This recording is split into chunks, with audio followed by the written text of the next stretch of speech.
In the rugged hills of Nagaland, where the clouds kiss the peaks and thick mists weave their way between the trees, lies the famed Mount Yingnyushang. The people of Nagaland whisper that Mount Yingnyushang is a place of visions and ancient spirits, and those who wander too close often return with tales that chill even the bravest hearts. But there is one tale that grips them more than any other: the story of the ghost village of Yingnyushang. In ages past, Yingnyushang was home to a village known as Lihkhan, perched on the upper slopes of the mountain, close enough to the sky that they believed their prayers could be heard directly by the heavens. The villagers were proud Naga warriors and farmers, a people fiercely tied to their land. Their days were spent tending to terraced fields, and their nights in songs of camaraderie around crackling fires. But as the tale goes, their joy was not destined to last. One evening, a lone traveler arrived at Lihkhan, his face shadowed by the dusk and a hood pulled tightly over his head. He bore scars that crisscrossed his face, telling of battles fought and lost. He had with him a wooden staff, engraved with symbols no villager could recognize. The people of Lihkhan, ever hospitable, invited him to sit by the fire and share in their evening meal. As they passed him plates of boiled rice and grilled meat, they noticed he ate sparingly, as though he were haunted. "Tell me," the village chief asked him, "what brings you to our mountain?" The traveler lifted his gaze, and his voice was a whisper that barely carried over the crackling flames. "I come to warn you," he said. "Yingnyushang holds ancient spirits, older than the hills themselves. They stir, and they do not care for the living. Leave this place, or the mountain will take you."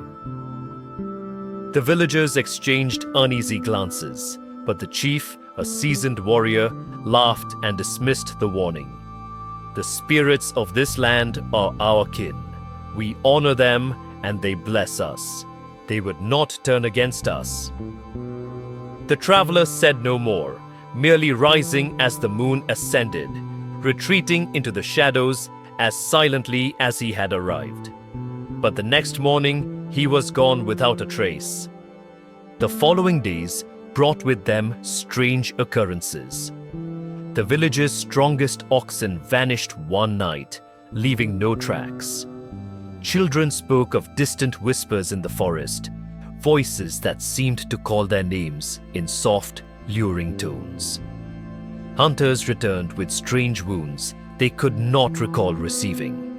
Yet Lihkhan's people pressed on, believing it nothing more than coincidence. Then one night, a young woman named Peno stumbled out of her home with wild eyes. She screamed that she had seen her mother's spirit, who had passed years before. "She beckoned me to the mountain's edge," Peno cried, her voice cracking with fear. "She said the village was not safe, that we needed to leave before it was too late." The villagers were frightened but unconvinced. The chief scolded Peno and reminded her of their strength, dismissing the incident as a dream. But Peno's vision was only the beginning. The mists thickened around Lihkhan, turning even midday into twilight. Shadows began to flicker at the edges of the village, and ghostly apparitions were seen wandering through the terraced fields. Entire harvests withered overnight. Even the old stone statues of guardian spirits, standing vigil over the village for centuries, cracked and crumbled, as if the land itself was rejecting their protection. One by one, the villagers started to disappear. Some were last seen venturing into the forest, chasing after voices only they could hear. Others vanished from their homes, leaving behind only wisps of fog that clung to the air like cold breath. Panic gripped Lihkhan, and soon families began to flee, hoping to find refuge further down the mountain. But they found themselves drawn back, as though the mountain itself was unwilling to let them leave. They awoke each morning to find themselves back in Lihkhan, even when they had traveled miles away the day before. Desperation took root, and the villagers began to plead with the mountain spirits, making offerings of rice, fruit, and even the lives of animals to appease whatever angered force might dwell within. On the 7th night after the travelers' warning, Lihkhan was silent. The last remaining villagers huddled together in the chief's longhouse, their faces pale and eyes hollow. Suddenly, a frigid wind howled through the village, extinguishing every flame and chilling their bones. In the pitch darkness, the sounds began.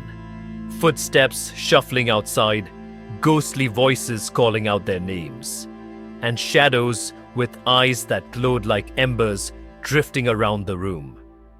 The villagers screamed, but there was nowhere to go.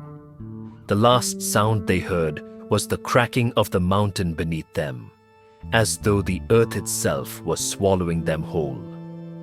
Today, the village of Lihkhan is no more. Travelers who venture near Mount Yingnyushang sometimes report hearing voices in the wind or seeing lights flickering on the mountainside where no living soul resides.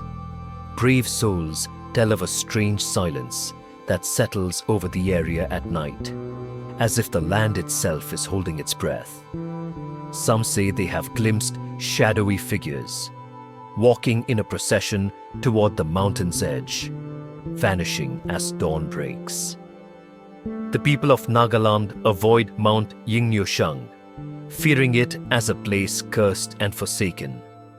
And still, the story of Lihkhan lingers, a ghost village lost to the wrath of the spirits, forever bound to the mountain that refused to let them go. This story, woven from the whispers of Mount Yingnyushang, serves as a haunting reminder of the respect owed to ancient lands and spirits. It is said that those who listen to the mountain's warnings may escape its curse, but those who do not may join the ghostly procession, forever lost in the mists of Yingnyushang.